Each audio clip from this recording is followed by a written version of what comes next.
Характер отношений с загаданным человеком. Между вами сейчас пауза, да? Сейчас нет отношений, закончились. Набираетесь сил.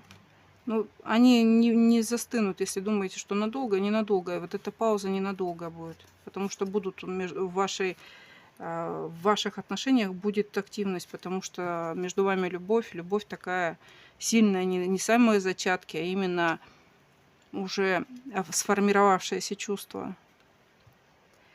Здесь показывают, что если женщина переживает насчет этого, можете сами проявиться, потому что Верховная Жрица – это мудрый человек, мудрая женщина, которая самодостаточная, которая духовно развивается. Ну и, может быть, не стоит таиться, может быть, стоит проявиться, потому что здесь показывают, что нужно будет для того, чтобы быть в круге общения друг с другом, нужно брать ситуацию под контроль. Может быть, мужчина возьмет. Вообще лучше, конечно, чтобы мужчина проявился, ну, так как женщина все-таки женщина, она принимающая сторона, но может быть надолго вот эта пауза, чтобы не зависла, может и женщине стоит на себя обратить внимание каким-то образом. Потому что если будете молчать, не будете разговаривать, не будете общаться, так и затихнет между вами все, потому что здесь показывают, что у человека, ну вот у загаданного человека есть, скорее всего, жена, и человек идет в треугольник, поэтому он планирует к вам проявиться, но здесь много надуманного и много того, что он задумал, не сбудется, потому что, ну, разрываться на две семьи, тут такое у меня в последнее время что-то одни эти треугольники выходят.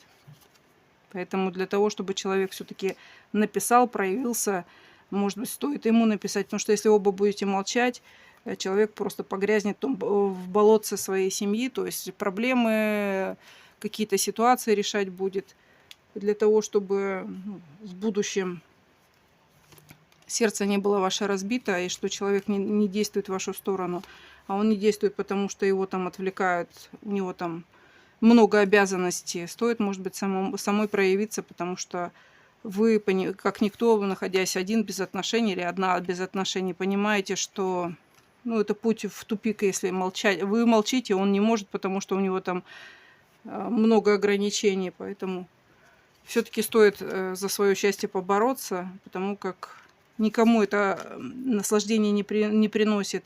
И уже посмотрите, как человек отреагирует. То есть он ждет вашей подачи, может быть, боится, может, переживает, что не подходит вам, поэтому подумайте над этим.